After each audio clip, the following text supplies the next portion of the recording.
Meus caros, boa tarde. Enquanto eu gravo esse vídeo, aproximadamente perto das 3 horas da tarde, é basicamente o horário onde se espera, se concebe a ideia de que o nosso Senhor Jesus Cristo se entregou em favor de nós. Não podemos dizer que essa seja uma data especificamente correta, porém podemos dizer e refletir sobre o fato em si, mencionando a sua importância para todo mundo cristão. E eu gostaria de refletir com você um breve texto que se encontra em Lucas, nas Escrituras Sagradas, Evangelho de Lucas, e eu gostaria que você observasse alguns aspectos comigo. Trata-se da crucificação do nosso Senhor. É exatamente esse momento que a cristandade inteira, nesse instante, está mencionando, e eu gostaria de lhe chamar a atenção a respeito. Diz assim, em Lucas, capítulo número 23, versículo número 33, o seguinte: quando chegaram ao lugar chamado Calvário, ali crucificaram, bem como os malfeitores, uma à direita e outra à esquerda. Contudo, Jesus dizia: Pai, perdoa-lhes, porque não sabem o que fazem. Então, repartindo as vestes dele, lançaram sortes. O povo que ali estava, a tudo observava. Também as autoridades zombavam e diziam: salvou os outros, a si mesmo salvou os outros, a si mesmo se salve, se de fato é o Cristo de Deus, o escolhido. Igualmente os soldados escarneciam, aproximando-se, trouxeram-lhe vinagre, dizendo: se tu és o rei dos judeus, salva-te a ti mesmo. Também sobre ele estava um epígrafe com letras gregas, romanas e hebraicas: este é o rei dos judeus. Pense comigo a respeito do que nós estamos tratando aqui. Se refere especificamente a uma ocasião muito importante para toda a cristandade. Trata-se do cumprimento das profecias acerca do Messias.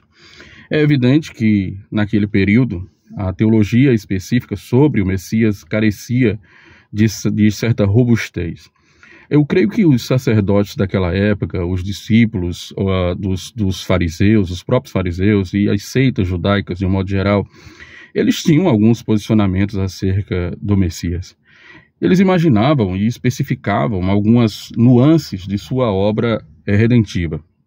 Inclusive, não podemos dizer que Israel não tenha uma doutrina específica sobre o Messias, muito pelo contrário.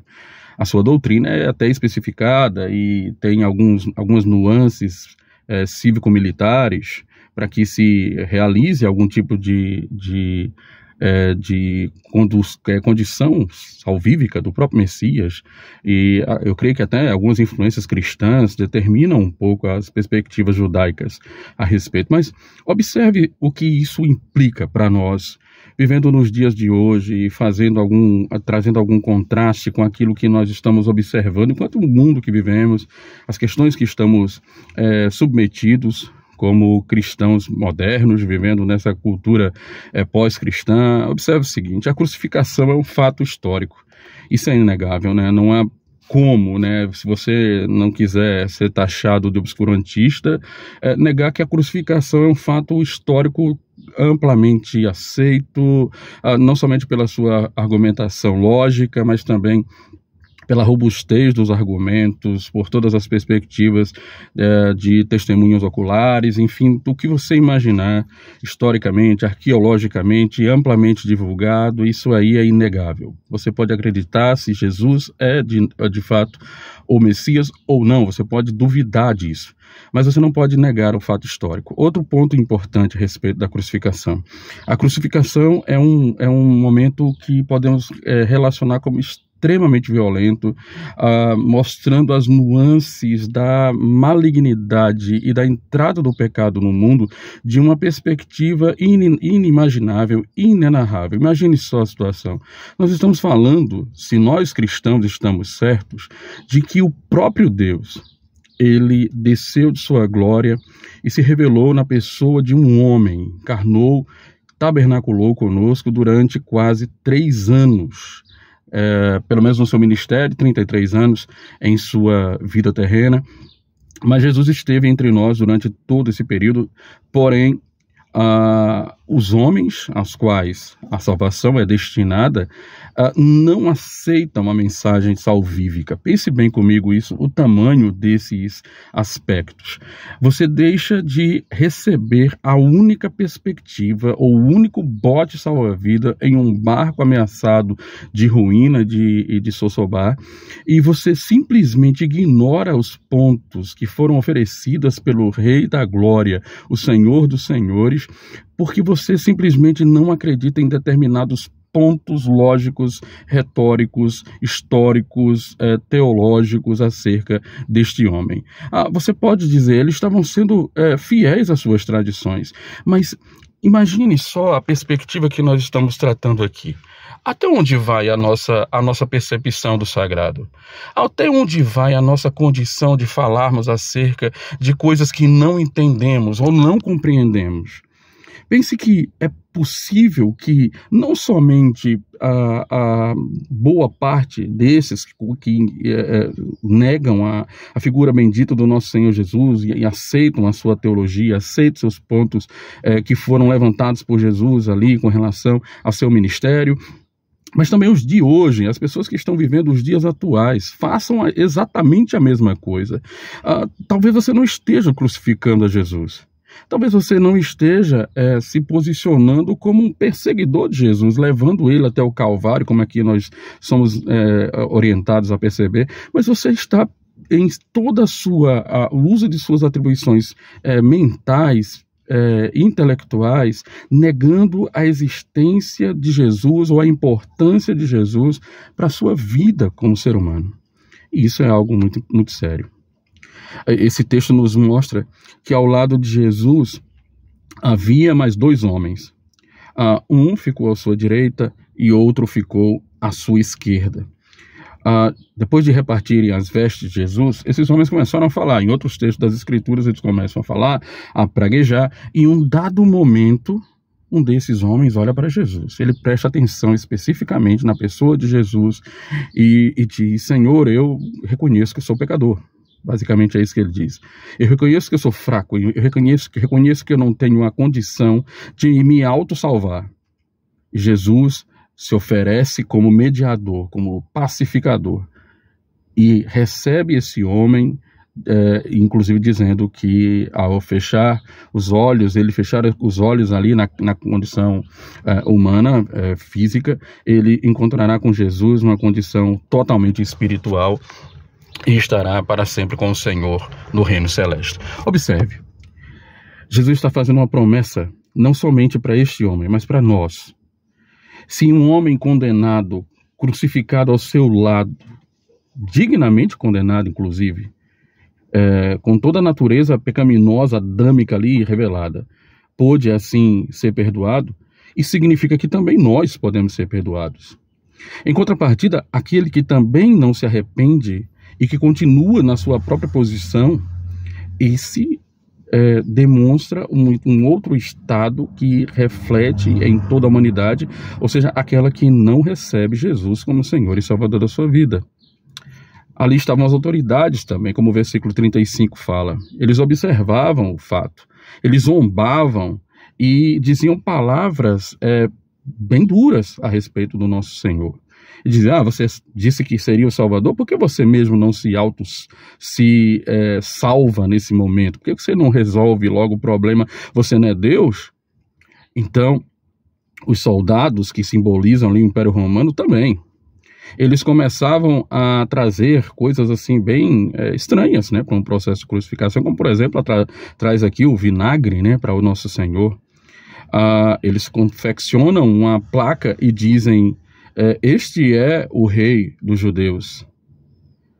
Ou seja, esses homens estavam convictos de que algo espiritual importante, um evento específico, né, distinto daquelas outras crucificações, estava ocorrendo.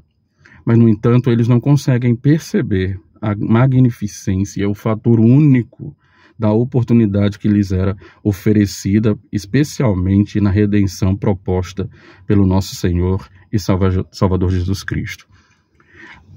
Então, pensando, chegando agora, aproximando perto das 3 horas da tarde, nesse dia de sexta-feira, em uma semana considerada como santa, de reflexão e de entendimento sobre a vida, eu lhe convido a pensar.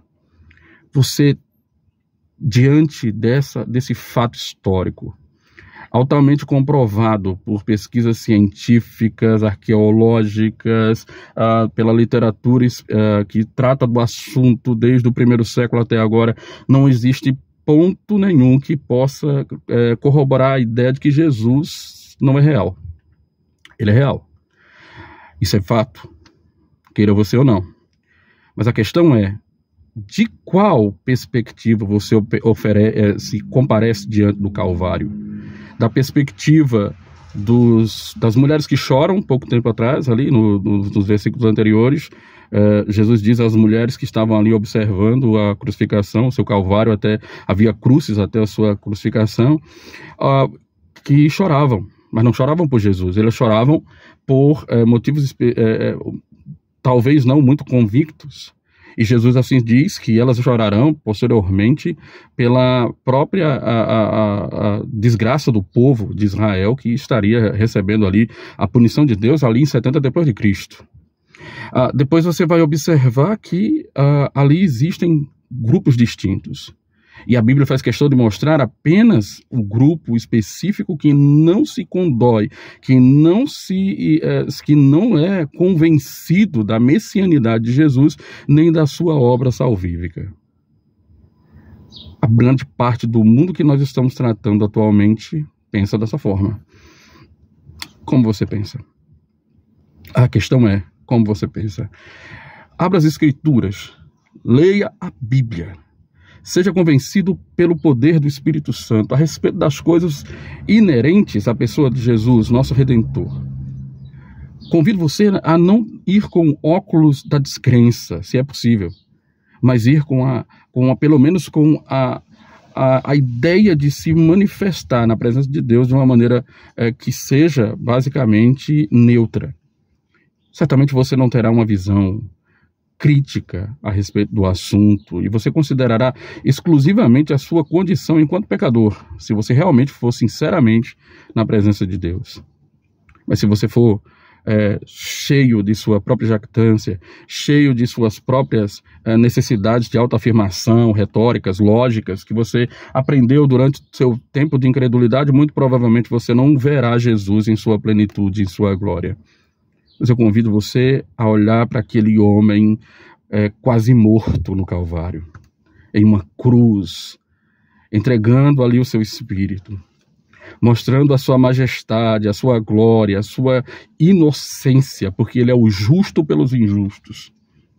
Ele que se entregou por nós, pacificamente, como ovelha muda que foi levado pelos seus tosquiadores ao matadouro, mas não abriu a boca. Suas palavras permanecem até hoje e as nossas impressões acerca da sua obra são urgentes, porque nós estamos sendo conduzidos a olhar para Cristo nesse instante.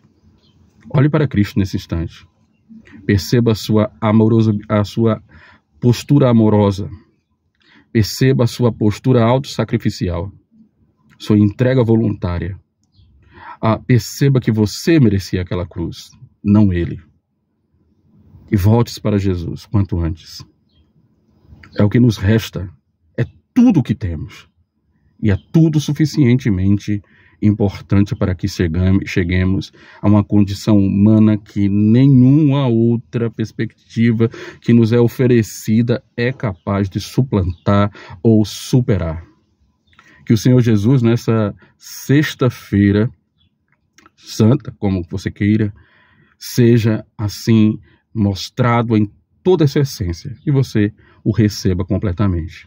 Que Deus o abençoe e aplique as escrituras santas, sagradas ao seu coração, em nome e por amor de Jesus. Amém.